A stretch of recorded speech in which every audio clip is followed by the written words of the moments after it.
long before the Clone Wars, long before the fall of the Republic. There was a different kind of Jedi. They didn't run from their feelings. They didn't suppress their attachments. They trained hard to understand them, to sit with fear, to hold love, without losing control. These were the original teachings, the first way of the Force. And they worked. For generations, the old Jedi walked a balanced path. They formed bonds. They grieved openly. They loved fiercely. And yet they did not fall. But then, something changed. A series of brutal wars, the great Sith conflicts, shook the Order to its core. Jedi who loved, lost. Jedi who grieved, broke. Some turned. Some burned entire systems to ash in their rage. The Council was terrified, so they made a choice. A cold, calculated, permanent choice. They locked the ancient holocrons away. Deep beneath the Jedi Temple on Coruscant, sealed behind encryption that would take lifetimes to crack. And then they rewrote the code. No attachments, no passion, no love, just peace. Just control, just silence. Generations passed. Masters trained Padawans who trained Padawans, and not one of them ever knew what had been stolen from them. The original teachings became myth, then legend, then nothing. The archives still held the truth, buried in restricted vaults that even senior masters rarely accessed. Holocrons glowing faintly in the dark, waiting for someone brave enough or desperate enough to listen. And across the galaxy, a Jedi Master named Qui-Gon Jinn had already begun asking questions the Council really didn't want to answer. He could feel it. Something was missing from the Order, something vital. He just didn't know yet. How right he was. It started with a whisper. Not a voice, not exactly. More like a pull, a gentle tug somewhere deep inside the Force, drawing Qui-Gon Jinn downward, below the main archives, below the restricted stacks, into corridors that hadn't seen footsteps in decades, maybe centuries. He shouldn't have been there. He knew that. The vaults beneath the temple were sealed for a reason at least. That's what every Jedi was told. But Qui-Gon had never been good at listening to warnings that didn't make sense. And this one never had. The door was old, heavier than anything else in the temple. Covered in symbols he barely recognized, ancient Jedi script, from an era most masters pretended didn't exist. He pressed his hand against the cold surface. The Force answered. Inside, rows of holocrons, dozens of them, glowing faintly in soft blues and greens, untouched, undisturbed, forgotten. Each one humming with a quiet energy that felt warm, alive. He reached for the nearest one, and the moment he opened it, everything changed. A voice filled the chamber. Calm, ancient, kind. It spoke of a Jedi Order that embraced emotion not as weakness, but as strength. An order where love was sacred, where grief was honored, where fear was met with understanding, not punishment. Qui-Gon stood perfectly still. He listened to teachings that predated the current code by thousands of years. Teachings that said attachment wasn't the path to the dark side. Suppression was. His hands were shaking, not from fear, from anger.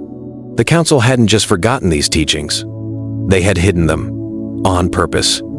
From every Jedi who had ever struggled, every Padawan who had ever been told their feelings were dangerous, from every child who had been taken from their mother and told never to look back. Qui-Gon closed the holocron gently. His jaw was tight.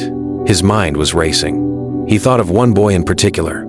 A boy from Tatooine. A boy the Council already wanted to reject. A boy whose emotions burned brighter than any Force signature Qui-Gon had ever felt. Anakin Skywalker. And in that moment, standing alone in the dark beneath the Jedi Temple, Qui-Gon Jinn made a decision that would alter the fate of the entire galaxy. He was going to train that boy, but not their way. The real way. The Council said no. They were very clear about it. Mace Windu stood in that chamber with his arms folded and his voice like stone. The boy is too old, too emotional, too dangerous. Yoda agreed reluctantly. Much fear in him, I sense. And that should have been the end of it. But Qui-Gon Jinn, He looked Mace Windu right in the eye and smiled. "Then I will train him myself." What the council didn't know, what they couldn't know, was that Qui-Gon had already changed the plan. He wasn't going to train Anakin the way they trained every other Padawan. Sit still. Suppress your feelings. Let go of everything you love. No. He was going to do the opposite. Late at night, empty training rooms, corridors the council never monitored. That's where the real lessons happened. Qui-Gon would sit across from the boy, this small, nervous, brilliant kid from Tatooine, and say the one thing no Jedi had said to a student in over 1,000 years. "Tell me what you're afraid of." Anakin would freeze at first, eyes wide, like it was a trap. Because in the Jedi Temple, talking about your fears was a trap. But Qui-Gon waited, patient, calm, no judgment, and slowly, Anakin started to talk. He talked about his mother, about leaving her behind on Tatooine, about the nightmares that woke him up shaking in the dark, about the anger he felt hot and sharp whenever he thought about the people who enslaved her. And Qui-Gon didn't flinch. He didn't say, "Let it go." He didn't say, "A Jedi does not grieve." He said, "Good. Now feel it. All of it. Don't run from it. Sit inside it. Understand where it lives in your body. And then, breathe." It was brutal at first. Anakin would shake, cry. Sometimes the objects around them would rattle cups, training remotes, chairs vibrating with raw, unfiltered force energy pouring out of a 9-year-old who had been told his entire life that his feelings were wrong. But Qui-Gon never pulled back. "You are not broken, Anakin. You feel more than most. That is not your weakness." He paused. "It is your gift." Weeks passed. Then, months. And something remarkable started to happen. Anakin stopped flinching when the nightmares came. He stopped lashing out when older Padawans mocked him. He began to sit with his pain, not drown in it, not bury it, just hold it, like carrying a flame in cupped hands. Steady, controlled, his. Qui-Gon watched the boy grow, and for the first time in years, he felt hope. Real hope. But hope in the Jedi Temple is a dangerous thing. Because Mace Windu had started noticing small things. Anakin's calmness in sparring, the way he spoke about emotion without shame, the quiet confidence that no ordinary Padawan training could explain. Something was off, and Mace Windu was not the kind of man who let things slide. One evening after a training session that had pushed Anakin harder than ever, Qui-Gon felt it. A cold ripple through the Force. Someone had been watching. Not the Council, not Windu, someone else. Far across Coruscant, in a private office high above the Senate district, Chancellor Palpatine leaned back in his chair and smiled. It hits him at 3 in the morning, the same way it always does. Padme. On a medical table, her face twisted in agony, machines beeping then flatline, her hand reaching for him, then falling. Gone. Anakin sits up in the dark, chest heaving, sweat pouring down his face, fists clenched so tight the knuckles crack. The room trembles, just slightly. A glass on the nightstand shatters without being touched. And for one terrible second, one raw, honest, gut-wrenching second, the old Anakin is right there. The one who would have stormed out into the night. The one who would have gone to anyone, done anything to stop what he saw. But that Anakin doesn't live here anymore. He closes his eyes, not to block it out, not to run from it. He breathes in and lets the vision play again. On purpose. Padme's face, the pain, the loss. He lets it wash over him like a wave crashing against rock. And he doesn't fight it, doesn't push it down, doesn't scream. He just stays. Qui-Gon's voice echoes in his memory, calm, steady, like an anchor in a storm. Fear is not your enemy, Anakin. It is a messenger. Listen to what it's telling you then. Choose what you do next. So he listens. The fear says, you could lose her. And Anakin answers quietly, inside his own chest, yes. I could. That's it. That's the whole revolution. No denial, no rage, no desperate scramble for impossible power. Just acceptance. Brutal, honest, heartbreaking acceptance that the people we love can be taken from us. And that this truth, as painful as it is does not have to destroy us. He sits with it for a long time. Minutes, maybe an hour. The trembling stops. The force settles around him, warm, steady, clear. And when he finally opens his eyes, something is different. He's not calm because he's numb. He's calm because he's chosen to be. The next morning, Anakin finds Obi-Wan in the temple courtyard, and for the first time in their entire partnership, he tells him the truth. All of it. Padme, the marriage, the pregnancy, the nightmares. Obi-Wan doesn't speak for a long time. His face cycles through shock, hurt, confusion, maybe even a flash of betrayal. But Anakin doesn't look away, doesn't make excuses. He just stands there open, raw, unguarded, and waits. And Obi-Wan does something the old Jedi code would never have allowed. He steps forward, and he puts a hand on Anakin's shoulder. "How long have you been carrying this alone?" Anakin's eyes burn. His voice cracks. "Just barely. Too long. It's not a fix. It's not a solution. The visions haven't stopped. The danger hasn't passed." But for the first time, Anakin Skywalker is not facing it alone. And he's not facing it afraid. He's facing it awake, but across the city, in the shadows of the Senate building. Palpatine has felt the shift. Something has changed in Skywalker. The fear is still there. He can taste it, but it's organized now. Controlled. Harder to reach. Harder to use. The Chancellor's fingers tap slowly on his desk. This was not the plan. The boy was supposed to be desperate by now, isolated, cracking under the weight of secrets and terror. Instead, he's getting stronger. Palpatine's eyes narrow. If the slow game wasn't working anymore, then it was time to accelerate. The office is quiet. Too quiet. Anakin sits across from Chancellor Palpatine the same way he sat 100 times before. Comfortable chair, low lighting.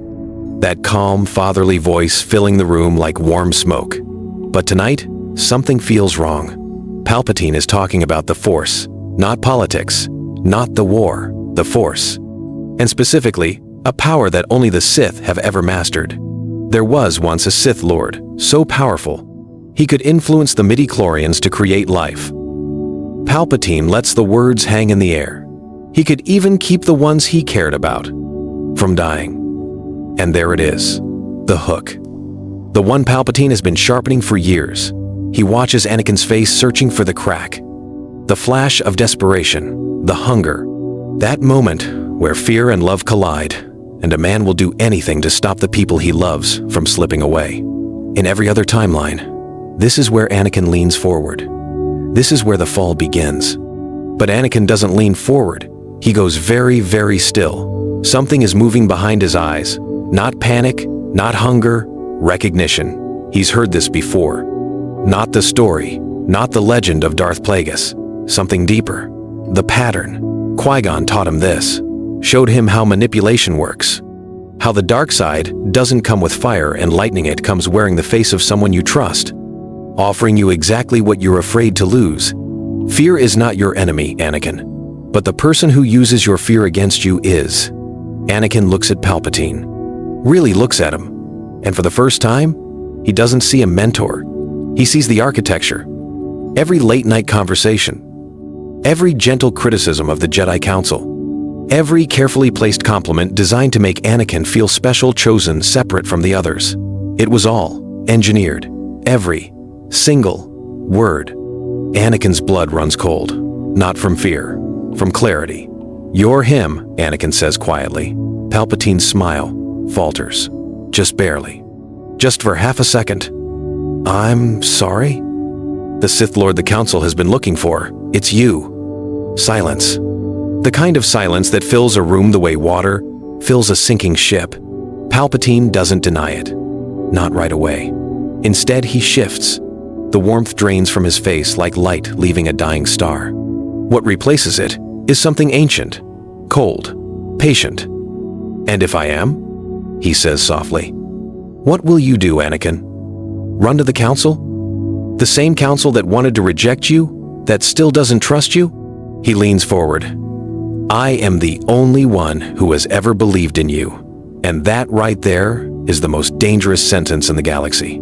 Because part of it is true." Palpatine did believe in him. He was there when the Council wasn't. And that history, those years of carefully built emotional debt, doesn't vanish just because Anakin can see the trap. Anakin's hands are shaking. Not because he's tempted, because he's grieving. The man he trusted, the man he thought of, almost like a father, was never real. It was a performance. Every smile, every kind word, all of it. A Sith Lord feeding on a lonely boy's need to be seen. Anakin stands up slowly. His voice is low, rough, barely controlled. You didn't believe in me. You believed in what you could turn me into. Palpatine's eyes flash, yellow, just for an instant. You're making a mistake, boy. No, Anakin says. I'm making a choice. He turns and walks toward the door. And Palpatine, for the first time in decades, feels something he hasn't felt since he killed his own master.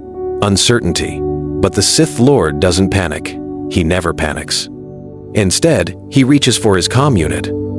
Because if Anakin Skywalker won't come willingly, then the Republic will have to burn tonight. Order 66 was always a contingency. Now, it's the plan. The Jedi Council wanted to handle it quietly. Mace Windu, a small team. Arrest the Chancellor behind closed doors.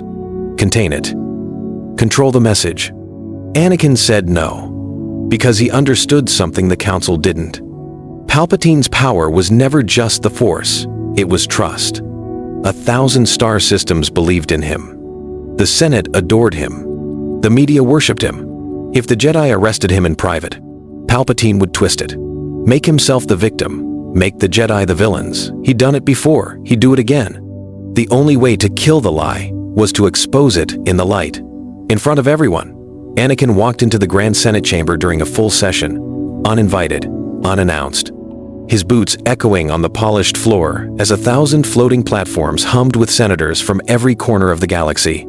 Every eye turned to him. Palpatine, seated high on the Chancellor's podium, smiled down like an amused parent watching a child throw a tantrum. General Skywalker, this is unexpected. To what do we owe? You are a Sith Lord. The chamber went dead silent. Not a whisper, not a breath. 1,000 senators frozen, staring at the young Jedi standing alone on the main platform. His name is Darth Sidious, Anakin continued. Voice steady, loud enough for every microphone to carry it across the galaxy. He has manipulated this war from both sides. He created the clone army. He controls the separatists. Every battle, every death, every build that gave him more power was designed by him. Murmurs now, a rising tide of confusion, disbelief. Bail Organa leaned forward in his platform. Padme Amidala gripped the railing, her face pale but fierce. She knew. She'd suspected for longer than she wanted to admit. Palpatine laughed, soft, almost gentle. My dear boy, the stress of war has clearly... Tell them about Darth Plagueis. Palpatine stopped. For one fraction of a second, invisible to anyone who wasn't looking, his expression cracked. Not confusion, not offense, rage. Anakin pressed harder. Tell them how you told me privately that the Sith could cheat death. Tell them why a Chancellor would know that. Tell them why you've spent 10 years grooming a Jedi Knight in secret, the Senate erupted, shouting, accusations, demands for answers. Palpatine stood slowly, and the mask didn't just slip, it shattered. His face twisted. His voice dropped low, guttural, vibrating with something ancient and inhuman. You, ungrateful child. The Force exploded outward. Senate platforms ripped from their moorings. Senators screamed as their pods were hurled across the chamber like toys. Lightning jagged, blinding, purple-white, arced from Palpatine's fingers and struck the central column. The building shook. Anakin ignited his lightsaber. Blue light flooded the chamber. Palpatine descended from the podium, not walking, floating, dark robes billowing. Eyes burning gold. No more pretending, no more politics. Just the raw, unfiltered fury of a Sith Lord who had spent 30 years building an empire of lies and watched a single boy tear it down in 60 seconds. You could have ruled beside me, Palpatine hissed. Anakin raised his saber. I'd rather stand alone. The Sith Lord lunged. crimson blade meeting blue in a shower of sparks that lit up the Senate chamber like a dying star. And across Coruscant, in the Jedi Temple, every single Jedi felt it. A tremor in the Force so violent, so massive, that even Yoda staggered. The war for the Republic wasn't being fought on some distant battlefield. It was happening right now, in the heart of democracy itself. And Anakin Skywalker, the boy who was almost rejected, was the only one standing between the galaxy and total darkness. But Palpatine had one final card to play. Even as he dueled Anakin in the burning Senate, he whispered a single phrase into a hidden transmitter strapped to his wrist. 2 words: execute, 66. Yoda felt it first. A scream in the Force, not a sound, but a tear like the fabric of something ancient ripping in half. He didn't wait for a vote, didn't call a meeting. He grabbed his lightsaber and moved faster than anyone had seen him move in 50 years. Mace Windu was already running. Kit Fisto. Agen Kolar. Ceci Teen. Every Jedi within reach of the temple converged on the Senate building like missiles locked on a single target. When they arrived, the chamber was already burning. Senate platforms lay in ruins. Smoke poured from shattered walls. Emergency lights flickered red across a scene that looked more like a war zone than the center of galactic democracy